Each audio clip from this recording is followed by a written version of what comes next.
como que a gente pode fazer para a gente não naufragar, para a gente não falhar, né? Sermos filhos posicionados, né? Não basta ser filhos, né? Porque Jesus disse, né?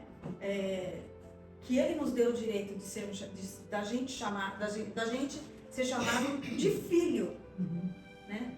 Mas muitas vezes acontecem coisas e a gente acaba desviando um pouquinho desse nosso lugar, porque ser filho é pertencer a um lugar. E às vezes acontecem coisas que vão nos descaracterizando, nos tirando do nosso lugar de filhos. E a hora que a gente vê, a gente já está tão longe desse lugar. E qual é a característica de um filho, né? Um filho, ele tem intimidade com o pai. Ele não aguenta viver longe do pai. Quem é filho, né? Vai, trabalha, vive sua vida, mas pensa, preciso passar no meu pai, preciso ir no meu pai, vai dormir, lembra do pai, né? O filho, ele é íntimo do pai, ele se assenta à mesa com o pai, ele se farta, né? O Nardelli sempre me falou que o pai dele às vezes pagava a conta de todo mundo no restaurante, os filhos se reuniam, né? O pai, ele faz isso, ele cuida. E o filho sabe que o pai cuida, né? Então essa é uma das características de ser filhos, né? O filho é obediente. O filho, ele não questiona. E ele não negocia princípios, né? Ele conheceu a palavra, está escrito. Ele obedece, porque ele é filho. O filho é obediente, né? E que mais? Ele tem reverência com esse pai. Né? O filho, ele quer honrar aquele pai que trouxe ele até ali, que custeou tudo, né? A gente está falando do pai biológico, mas vamos fazer uma analogia com o nosso pai, nosso Criador, né? A gente tem reverência com esse pai, a gente não trata esse pai de qualquer forma. A gente todos os dias fala, não, preciso comparecer ao altar do meu pai, ao altar do meu Criador, né? São coisas pequenas, mas que se a gente for pegando, a gente cria um hábito tão bonito com Deus, né? E é isso que vai contar. É isso que vai contar na hora de uma necessidade, a gente ser íntimo desse pai, íntimo desse Deus que nos criou, Ele é o nosso Criador, né? E aí tudo bem, às vezes a gente fala assim, hoje eu não tô legal, hoje eu não tô bem, hoje eu tô morrendo de medo de alguma coisa, hoje eu tô chateado, hoje eu tô cansado, hoje eu tô estressado. Mas a palavra de Deus não muda porque a gente está estressado, porque a gente está tudo isso. Você quer ver? Quanto que é 2 mais 2 se você estiver triste? Quanto que é 2 mais 2 se você estiver alegre? 4. Se você estiver com medo? 4. Essa palavra de Deus, ela não muda. Nós mudamos. Mas a palavra de Deus, ela não muda. E ela está sempre à nossa disposição. Sempre. Porque se você é filho, o Espírito Santo, ele está ali dentro de você e ele está te ensinando acerca de todas as coisas. Filho que está sofrendo de inanição, está passando fome, é filho que está longe da casa do Pai. Está longe da presença. Ultimamente tem me dado umas crises, umas ansiedades, porque ansiedade é medo. Está longe da casa do Pai. Porque o filho sabe que pode contar com o Pai. E ele sabe onde tem o alimento, é na casa do Pai. Na casa do Pai. A gente precisa se atentar muito bem para isso, porque a gente está vivendo dias muito difíceis. O tempo se aproxima de que tudo isso aqui vai acabar. Mas e se não acabar antes, o Senhor nos chamar, que essa também é uma chance, como é que a gente está? Né? Estamos posicionados verdadeiramente em Deus? Não na religião, não no que o pastor fala, nem eu mesma, mas em Cristo. O inimigo, ele vai dominando a nossa mente. Ele vai dominando a nossa mente de uma forma que a gente não percebe e ele vai nos levando para longe do Pai. Assim como aquele filho pródigo que disse, me dá minha parte da minha herança que eu quero ir embora. Eu quero ir para o mundo, eu quero curtir tudo que eu não curti, quero aproveitar. Eu quero viver. E ele não se atentou que vida ele tinha na casa do Pai. E que fora ele só quebrou a cara. Assim somos nós. O inimigo, ele trabalha incansavelmente nas nossas vidas. Para nos manter longe da palavra, longe da oração, longe da igreja. Ah, eu não preciso ir na igreja. Eu não preciso ficar lendo essa Bíblia que foi escrita há mais de trocentos anos atrás.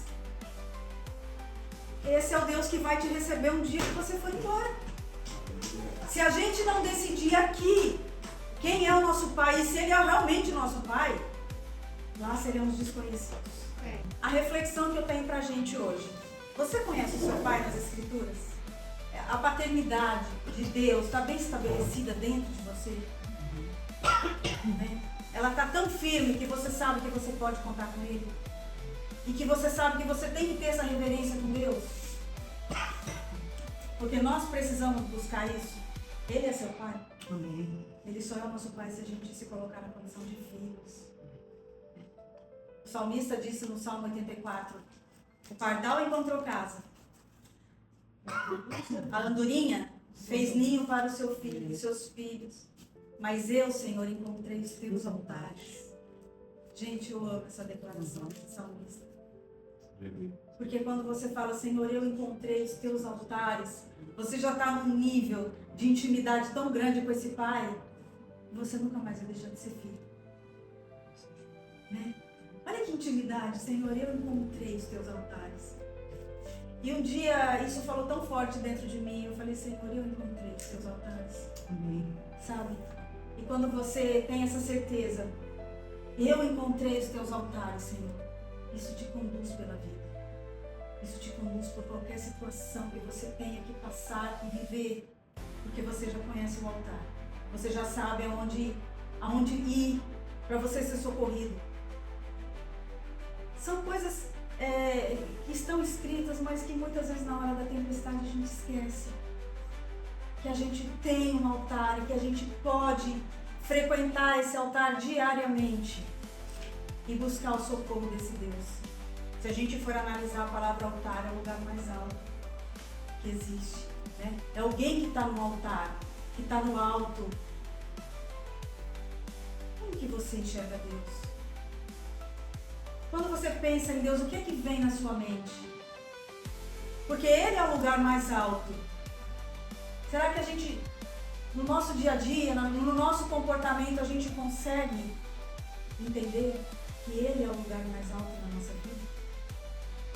E que tudo que ocorre por fora da nossa vida, não por dentro, fora, é tão pequeno diante desse altar, diante da posição que se encontra esse Deus. Ele é soberano na nossa vida. Em nome de Jesus. Agora a gente vai entrar na palavra que eu queria passar com vocês, que é Marcos 5. Vamos entrar em nome de Jesus. Alguém já conhecia essa passagem? Sim. Quem não conhecia, entendeu? Essa passagem fala sobre um homem que era endemoniado e vivia nos sepulcros. Nada conseguia tirar ele de lá. E aí, eu gosto de pensar, né? Eu pensei, será que esse homem, do dia para a noite, ele foi morar nos sepulcros, no cemitério, nos túmulos? Eu imagino que o demônio começou um trabalho na vida dele, pouco a pouco. Um dia ele trouxe uma tristeza, outro dia um desânimo, outro dia eu não vou na igreja, outro dia eu já conheço a Bíblia, outro dia eu não acredito, eu não gosto, eu não quero. Até que ele falou, não, eu não tenho mais razão de viver. Eu vou morar. Eu vou parar aqui mesmo, aqui é um cemitério, eu vou morar aqui.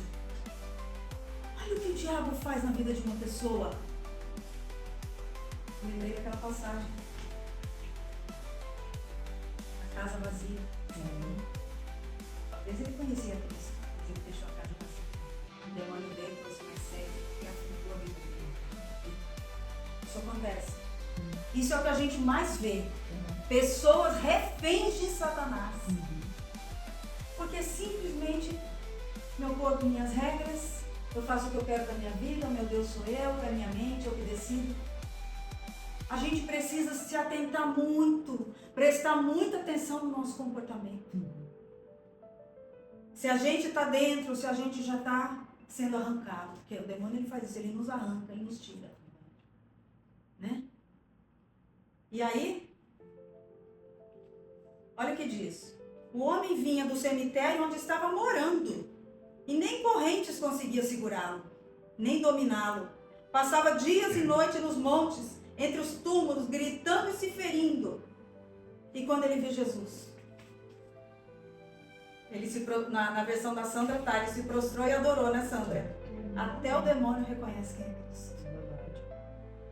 E quanta gente leva essa fé de qualquer jeito, né? Leva as coisas de Deus, isso não importa, isso não interessa, isso não vale nada.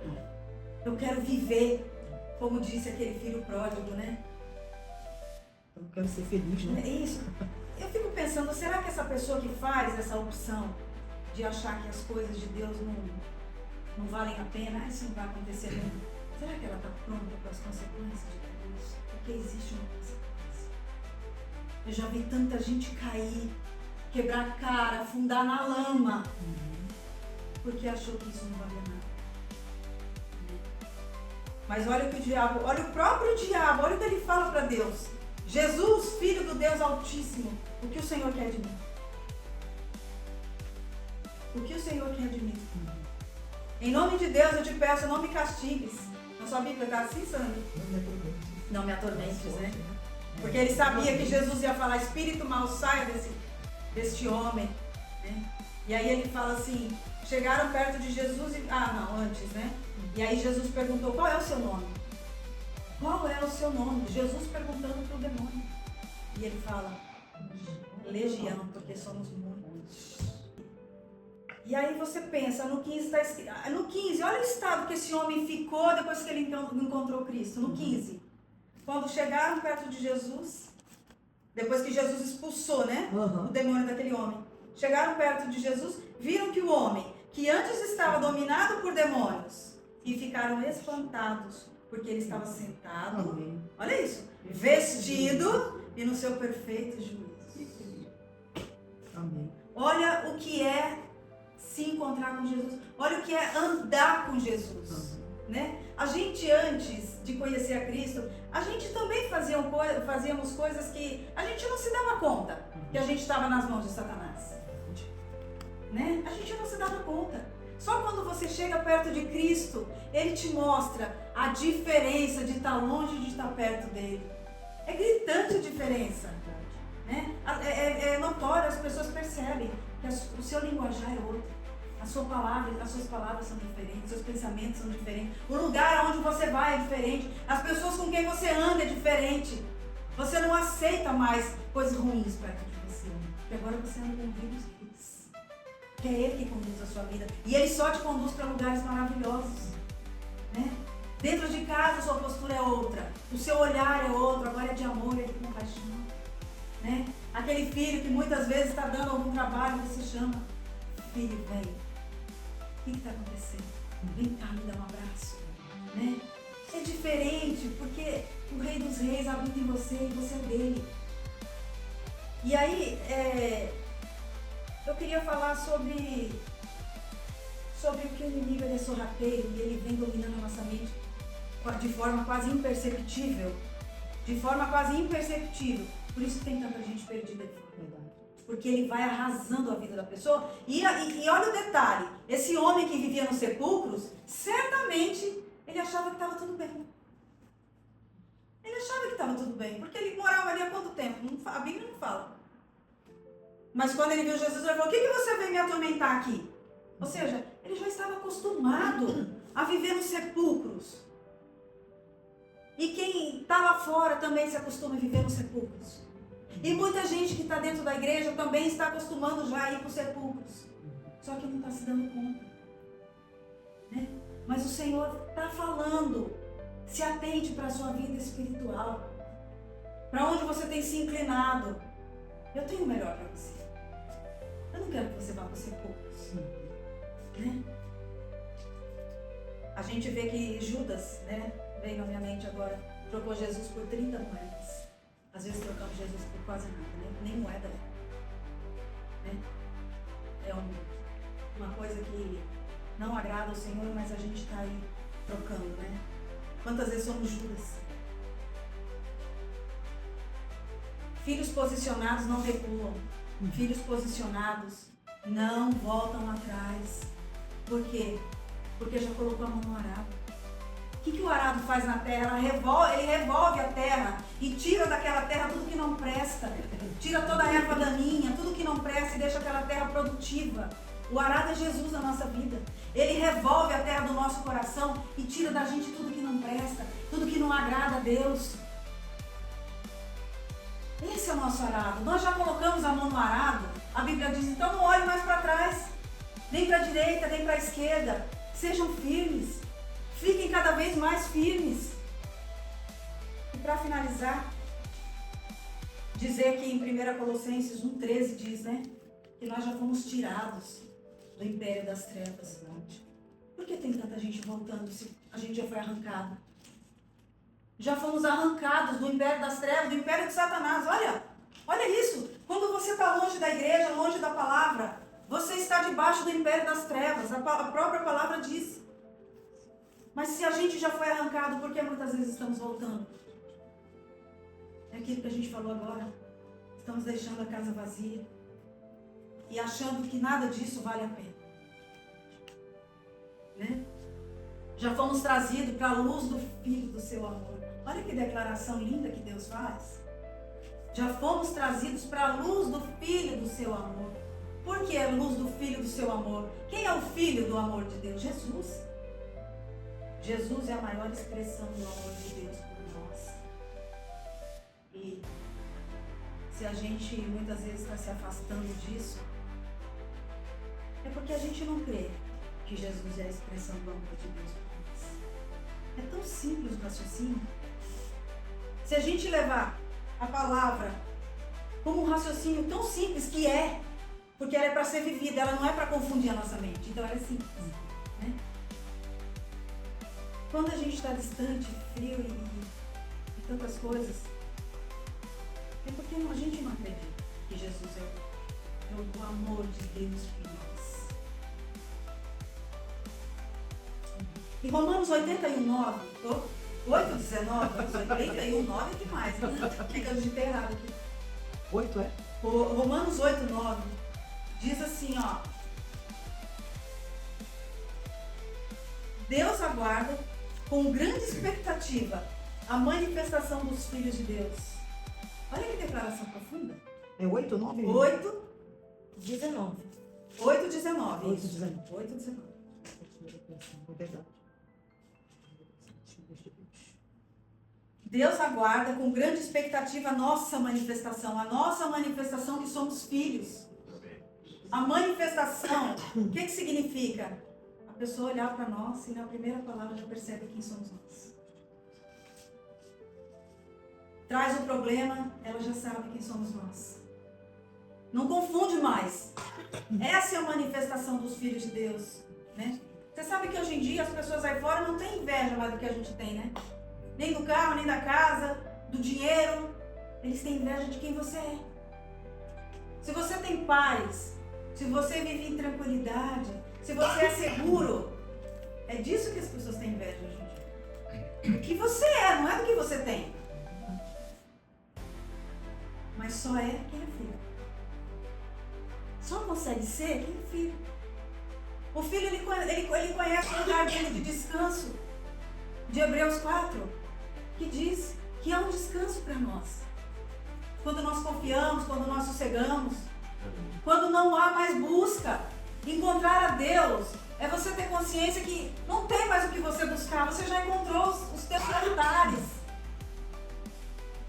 A busca acabou, cessou, não tem mais ansiedade, não tem mais medo. Acabou aquela busca de satisfazer a carne. Ah, porque eu vou sair porque eu vou satisfazer. Ah, porque a pessoa me deixa alegre, vai me satisfazer. Não tem mais isso para nós. Já somos satisfeitos encontrando nossos altares. Você já encontrou o altar do Senhor? Amém. Você já encontrou o altar do Senhor? Não tem mais busca para você. Não tem mais medo. O medo bate na sua porta. Você fala que não. Eu tenho um Deus que me libertou de todo medo. Porque a palavra diz que o verdadeiro amor lança fora todo medo. Não tem mais medo pra gente. Não tem mais medo. Quando a gente faz exame, não tem mais medo pra gente. Não tem mais surpresa. Não tem mais surpresa pra gente. O desemprego bateu na porta. Não tem mais medo. Você já sabe que uma porta maior vai te abrir. Né? Eu tenho uma amiga que acabou de perder o emprego e ela está inconsolável. Até queria dar esse testemunho que é bem oportuno. E ela chora, sem parar. Aí eu falando com ela, eu falei assim, olha, fulana, pelo jeito o seu emprego era o seu Deus. Isso acontece conosco. Será que Deus me livre, se alguém roubar meu carro, isso vai me jogar no chão? Se eu perder o meu emprego, isso vai me jogar no chão? Se eu encontrei os altares do Senhor? Se eu não sou aquela pessoa que vive em sepulcros, mas eu sou honrada, eu faço a diferença. Eu fui liberta, fui trazida do império das trevas. E hoje eu vivo debaixo da luz do Filho do amor. E aí, e eu falando isso para ela, ela parou assim. Parou, inclusive, de chorar. Ela falou, obrigada por essa palavra. Eu falei, é isso que você está fazendo. O seu emprego era o seu Deus. E olha, você teve que perder o emprego para perceber que ele era o seu Deus. É Deus te mostrando. Que a sua alegria, a sua satisfação precisa estar nele. Não é no emprego, não é no carro, não é no dinheiro, não é nos amigos, não é na busca para satisfazer a carne, porque isso tudo é perda de tempo. E é isso. Em Tiago 2,19 tem uma declaração muito forte. Tiago 2,19, a gente vai finalizar, eu prometo. Já falei muito, Beto? Não. Não, né?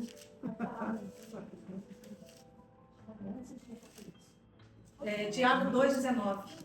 Em Tiago 2,19, olha, quem não conhecia essa declaração, hoje é para despertar, hein? Você crê que Deus é um só, o demônio também crê. E treme. O demônio estremece diante da palavra. A palavra diz. E ele diz aqui, né? Faz o bem não olhando para quem. Faz o bem. E faz o bem. É. Olha o engano. Ele faz o bem. Ele te leva para aquela diversão momentânea. Né? Ele te leva para fora da igreja. Ele te leva para as más companhias. E isso é o engano de Satanás. E olha, se o demônio crê e treme diante da palavra, diante de Deus, por que nós não cremos? Muitas vezes. Principalmente na hora que a turbulência está acontecendo. Né? Outra coisa. Qual é a nossa diferença para Satanás? Essa é a pergunta. Essa é a reflexão. O diabo conhece a palavra, mas ele... Não, ele não vive a palavra, ele não obedece. Ele não obedece. Vamos num raciocínio mais simples ainda. Você já parou para pensar que se a gente conhece a verdade e a gente não obedece, nós estamos nivelados a Satanás? Quem já tinha pensado nisso? Nivelados. Eu conheço, mas isso para mim não tem nada a ver. Estamos nivelados a Satanás. Só Satanás que conhece e não obedece. Precisamos ser a diferença. Precisamos ser. E ele já está julgado, para ele não tem mais salvação. Por isso que é o ódio dele, né? Que a gente ainda pode se arrepender. Exatamente. Essa é uma declaração muito forte. É para a gente despertar mesmo. Quando você estiver lendo a Bíblia e a palavra falar com você, abandona aquele pecado, abandona. Né? Porque tem gente que fala, não, é um processo, é devagar. Não, se você já conhece, abandona. Abandona.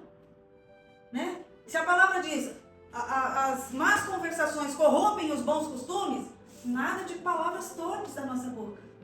Nada de más companhias. Às vezes a pessoa está tão firme na igreja, ela escuta aquilo, ela fala, vai embora daqui. Né? Você mina a fé da pessoa. Justamente, mata uma pessoa. Então, sempre que a gente estiver na igreja, presta atenção na palavra.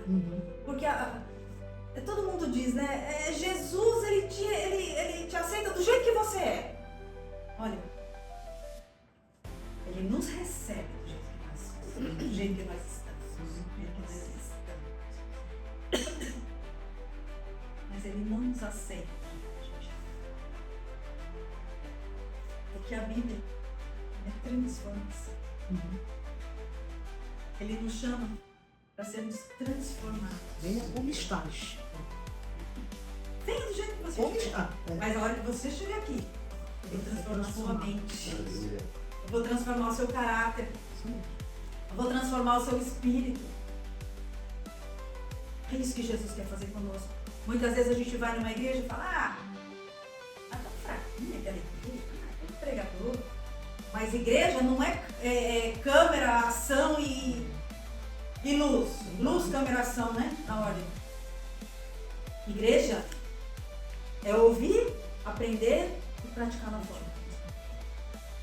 Ouvir, aprender e praticar. Em nome de Jesus. E a Bíblia é aquilo que a gente falou na quarta-feira passada. É para quem quer ser transformado. Não é para a gente ouvir o que a gente quer. Porque é o nosso Criador. Isso mesmo. É aquele Deus que nos formou no ventre da nossa mãe. Dele nós viemos. Para Ele nós vamos ter que voltar. E se a gente voltar para Ele, glória a Deus. Porque essa vai ser a nossa coroa de tanto sofrimento aqui. Né? Mas vamos começar a olhar o nosso comportamento, a nossa mente, as nossas palavras. Vamos ser cada vez mais firmados em Deus. Olha, e eu gosto tanto daquela passagem que fala de Ezequiel 47 sobre os mergulhos, né? Mergulhei, a água deu pela canela, depois pelo joelho, depois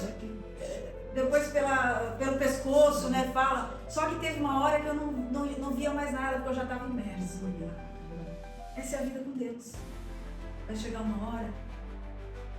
Deus, Ele é parte sua, você é parte de Deus e vocês são seus.